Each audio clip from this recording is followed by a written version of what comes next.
Okay, guys, in this video, we are going to take a look at finding velocity, acceleration, and speed of a particle given its position.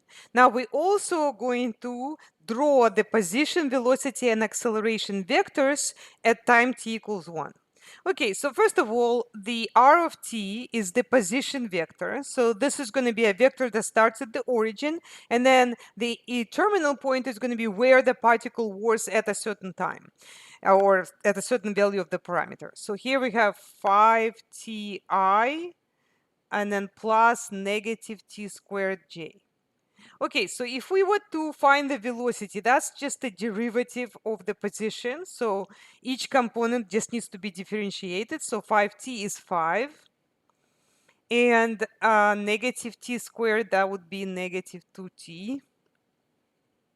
Okay, let me make this arrow better. And j.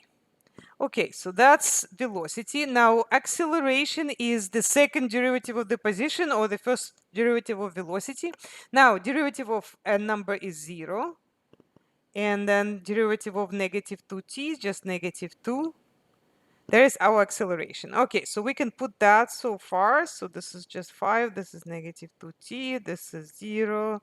This is negative 2. Okay, so the next one is speed. So usually when they do not have an arrow, that means it's a scalar quantity. So this is when we just find the magnitude of velocity. That's what that is. And the way we find it is we take the square root and then we square each component. And remember, when you have a negative number, do not include the negative when you square because it's going to go away anyway. So 2 squared is 4, and it'll be t squared. Okay, so looks like that's going to be my answer. So square root of 25 plus 4t squared.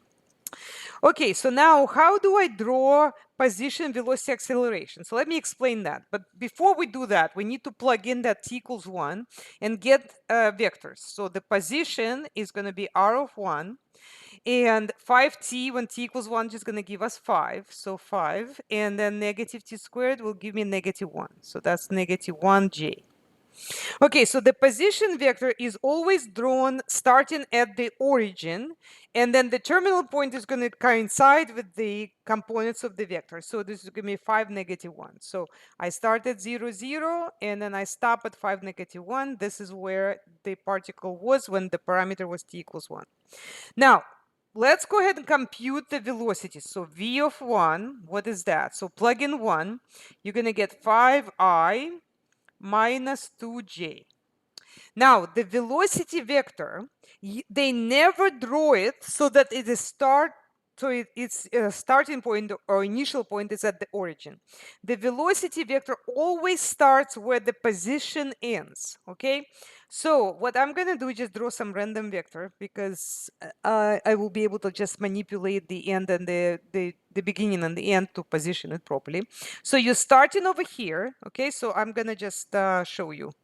So you want to draw 5, negative 2, but it has to be starting right here. So you're going to go 5 to the right from this point. So 1, 2, 3, 4, 5, and then 2 down, 5, negative 2. And that would be your vector right there. You see? That's what you want. And by the way, because it's a velocity vector, it should be tangent to the curve. So if it doesn't look like it's tangent, you messed up. Okay, so let's move this over here and then go 5, negative 2. So 5 to the right, 2 down. And it does look like a tangent, so that's good. And then finally, acceleration vector. So that would be a of 1.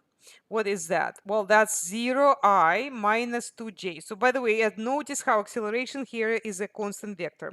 But again, the acceleration should start where the position ends. So I'm going to just draw some vector. And let's now go ahead and arrange it so that it's proper. So it has to start over here. We're not going right or left. We're just going 2 down. Okay? And that's our acceleration.